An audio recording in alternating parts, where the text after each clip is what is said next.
Je passe maintenant la parole à Gilles Savary.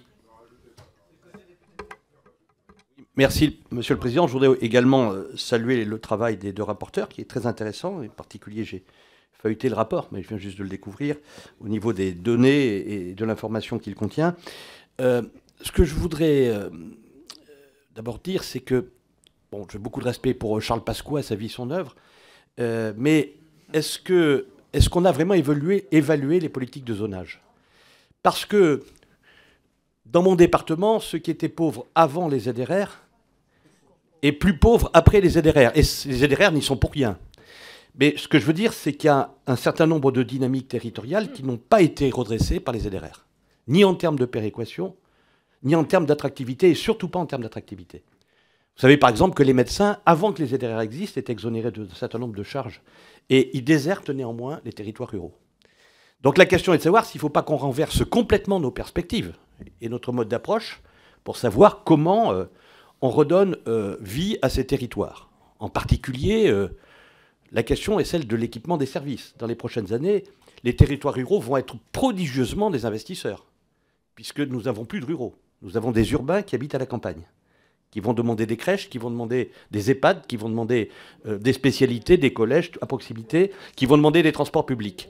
Voilà, qui vont demander des transports publics. Donc voilà, comment est-ce qu'on gère cette affaire-là? Bon, il y a les PETR qui sont une faculté de faire un audit, un diagnostic, et moi je commence à gérer sur mon territoire avec l'inspection académique des prospectives d'offres d'éducation sur l'ensemble du territoire, approche de base, territoriale.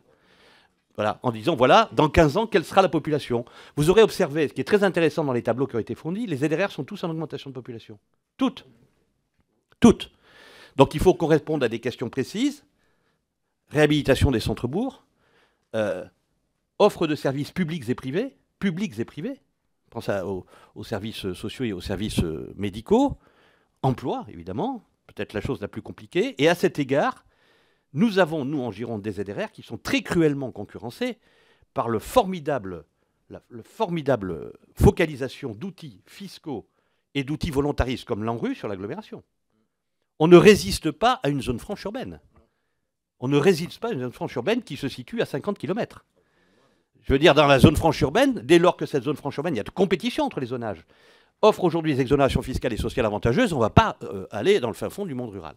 Donc voilà, c'est une des raisons pour laquelle je formulerai un point de vue. Donc sur l'évaluation, je pense que c'est un document extrêmement utile.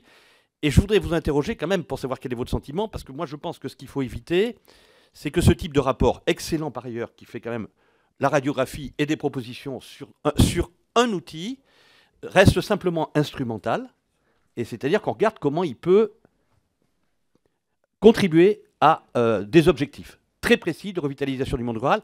Et dans ces cas-là, moi, je formulerai le souhait, je me permets de le dire, que ce soit un des éléments à intégrer dans une approche plus globale et plus stratégique de revitalisation du monde rural, je l'espère, à partir des assises de la ruralité.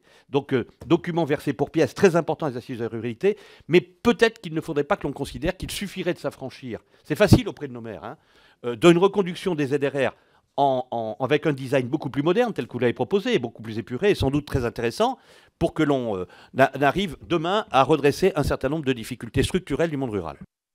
Oui, simplement par rapport aux remarques de Gilles Savary, nous sommes aujourd'hui quand même confrontés à des difficultés qui sont bien réelles, puisque différentes réflexions sont engagées, concernent les régions, concernent les compétences des collectivités territoriales, concernent la transition énergétique, et nous n'y voyons pas clair. Et où il est celui qui va clarifier la situation au niveau global? Où est-il? Je ne l'ai pas encore trouvé. Je ne sais pas, cher Gérald Darmanin.